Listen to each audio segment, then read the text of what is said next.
नमस्कार दोस्तों, मैं हूँ डॉक्टर शोमा। यूटेराइन फाइब्रॉइड क्या है? यूटेराइन फाइब्रॉइड एक ट्यूमरस ग्रोथ है यूटेरस में। ज़्यादातर लेडी लोग जिन लोगों का एज 30 से 40 के बीच है, लगभग 70 to 80% महिला में ये देखा जाता है कि उन लोगों के यूटेरस में एक ग्रोथ होता है which is known as uterine fibroid. उस ग्रोथ को या ट्यूमर को हम लोग यूटेराइन फाइब्रॉइड कहते हैं।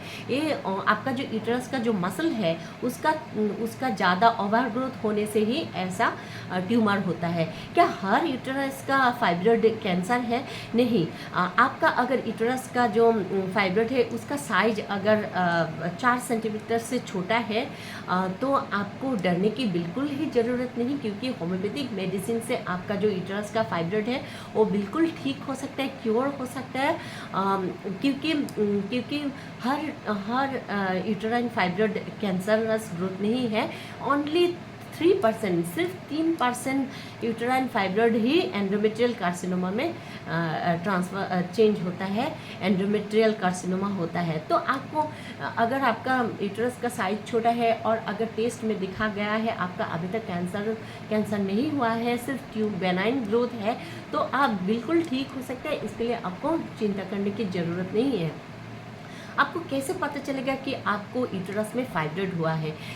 ये बहुत मुश्किल है, क्योंकि 50% लोगों में ही, औरत में, लेडीज़ में पता नहीं चलता है कि उन लोगों को यूटेरस में फाइब्रॉइड हुआ है, क्योंकि ये बिल्कुल कुछ साइन एंड सिम्टम नहीं देते हैं।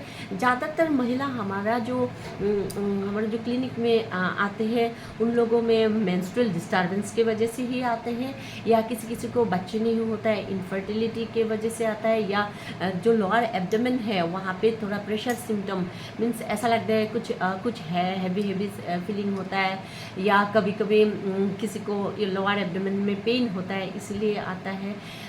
तो और किसी लेडी में 2 पीरियड्स के बीच में ब्लीडिंग होता है, या किसी को पीरियड्स होते वक्त बहुत पेन होता है। ये सब आपको तभी पता चलता है कि आपको यूटेरस में फाइब्रॉइड हुआ है कि नहीं।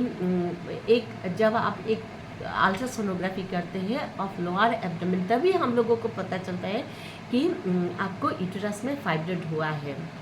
तो जब भी आपको मेंस्ट्रुअल डिस्टर्बेंस हो या इंट्रा यूटेराइन ब्लीडिंग हो, तो आपको जब आपका डॉक्टर एडवाइस करते हैं अल्ट्रासोनोग्राफी के लिए, तो आप इमीडिएटली आप एक अल्ट्रासोनोग्राफी कर लीजिएगा, ताकि आपको पता चले आपको यूटेरस में फाइब्रॉइड हुआ है। और जितना जल्दी आपका यूटेरस का फाइब्रॉइड डायग्नोस होगा उतना जल्दी आप ठीक हो सकते हैं। क्योंकि अगर आपका साइज 4 सेंटीमीटर से ज़्यादा हो गया तो आपको सर्जरी करना ज़रूरी हो सकता है, क्योंकि 4 सेंटीमीटर से छोटा जो यूटेराइन फाइब्रॉइड है वो बिल्कुल सेफ है।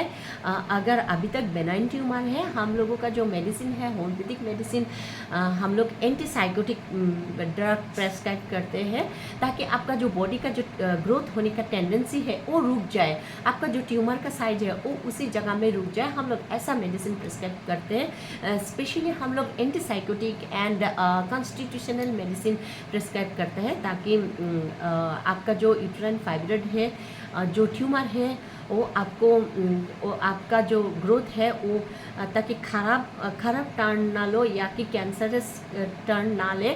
इसलिए हम लोग ऐसा कुछ मेडिसिन देते हैं, एंटीसाइकोटिक मेडिसिन देते हैं, ताकि आपका जो ट्यूमर है वो धीरे धीरे श्रिंक हो जाए। और क्या आप जानते हैं, अगर आपका मेनोपॉजल एज के आसपास में है, यानी कि 35 से ऊपर का आपका एज है, 40 या 50 के बीच में है, तो आफ्टर मेनोपॉज आपका जो यूटेराइन फाइब्रॉइड है वो खुद ब खुद श्रिंक हो जाता है। क्योंकि हमारा जो ओवेरियन स्टेरॉइड हार्मोन है, एस्ट्रोजन, प्रोजेस्टेरोन, ये सब सीक्रेट होना कम हो जाता है, और जो ये यूटेरस का फाइब्रॉइड है वो खुद ब खुद श्रिंक होना शुरू करता है।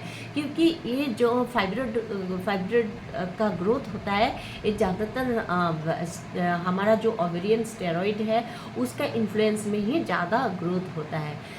तो क्या है ट्रीटमेंट? चलिए हम लोग इस वीडियो में मैं वही डिस्कस करूँगी, so keep watching. Now, what is the homeopathic approach in uterine fibroid? case of homeopathic treatment, especially in chronic cases, we divide patient by psoriatic patient, psychotic patient and syphilitic patient. All the chronic disease occurs due to these three miasm, that is psora, psychosis and syphilis. Due to the psora, patient used to suffer from functional disease like constipation, skin eruption, any kind of allergic reaction, sleeplessness, hair fall, etc. Psychotic miasm patient used to suffer from especially growth or blockage in their body. Example for gallstone, tumor, that is uterine fibroid, coronary artery blockage of heart, asthma, high BP, diabetes, and warts on skin, brain blockage, etc. Among them, uterine fibroid is also we consider as occur due to this psychotic miasm. And all the destructive disease caused due to syphilitic miasm. Example for cancer, melena, heart attack, congenital defects, bone erosion, suicide, etc. But now in this video I am discussing specially about the psychotic miasm or tendency to form growth in your body.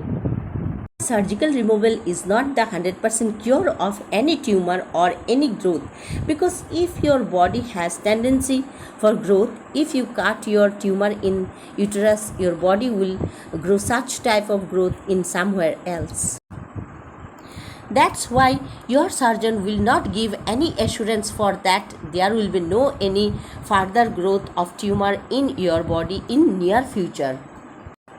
But in homeopathy, we treat patient with antipsychotic medicine along with constitutional medicine, and we check further growth like tendency in your body and protect patient from the further deterioration of the tumor. But patient also have to follow a very healthy lifestyle, proper diet and regime, along with very minimum use of cosmetic.